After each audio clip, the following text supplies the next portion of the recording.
1.5 ఎకరాల ఆయకట్టుకు నీరు అందించే లక్ష్యంతో మంత్రి తుమ్మల నాగేశ్వరరావు సీతారామ ప్రాజెక్టు పంపు హౌస్ మొదటి ట్రయల్ రన్ ప్రారంభించారు. ఖమ్మం ప్రజల చిరకాల కోరిక గోదావరి జలాలను జిల్లాలోని బీడు భూములకు తరలించి 2 పంటలు పండే విధంగా చేయాలనేది తన కోరిక అన్నారు. ముఖ్యమంత్రి రేవంత్ రెడ్డి ప్రభుత్వంలో మొట్టమొదటి పంట కాలంలోనే సుమారు 1.5 ఎకరాల ఆయకట్టుకు నీరు అందించాలనే పట్టుదలతో ఉన్నామన్నారు. ఈ పంప్ హౌస్ లో 6 మోటార్లు ఉన్నాయని 9,000 క్యూసెక్కుల గోదావరి జలాలను ఎత్తిపోయాలన్నది లక్ష్యమన్నారు.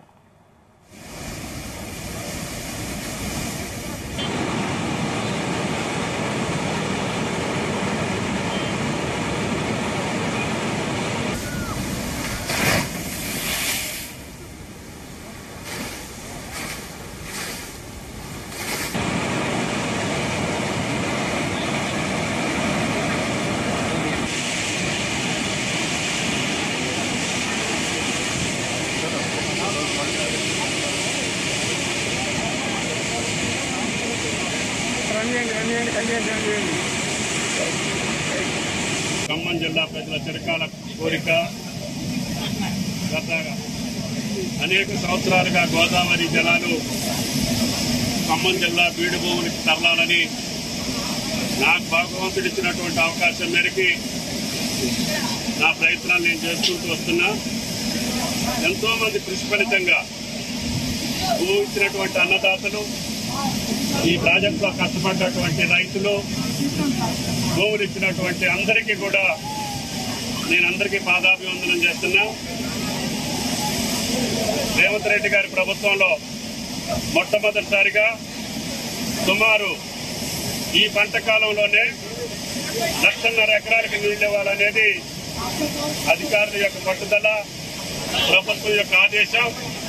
మొన్ననే ఇరిగేషన్ శాఖ మంత్రులు, ఈ జిల్లా మంత్రులందరం కలిసి వచ్చి ఈ ప్రాజెక్టు పరిశీలించిన తర్వాత ఏనుకూరు లింక్ కెనాల్ చేస్తే తప్పకుండా వైరా ప్రాజెక్టు ద్వారా, లంకాసాగర్ ప్రాజెక్టు ద్వారా సాగర్ ఆయకట్టుకు కాకుండా మధ్యలో ఉన్నటువంటి చెరువులన్నీ నింపే అవకాశం ఉంటుంది. కాబట్టి ఎట్టి పరిస్థితుల్లో ఈ సంవత్సరమే గోదావరి నీళ్లు ఖమ్మం భూభాగాన్ని తాకాలని, ఆ పుట్టుమ తల్లి పులకరించాలని నా జీవిత కోరిక తీరాలని చెప్పి ముఖ్యమంత్రి గారు భద్రాచలం వచ్చినప్పుడు నేను ఆయన గారిని అడిగాను.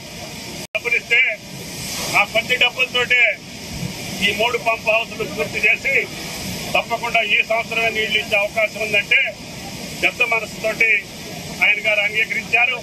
దాని ఫలితంగా ఎలక్ట్రిసిటీ బోర్డుకి కట్టాల్సినటువంటి నిధులతో పాటు మిగిలినటువంటి పెండింగ్ వర్క్స్ అన్నింటికీ కూడా నిధులు శాంక్షన్ చేశారు.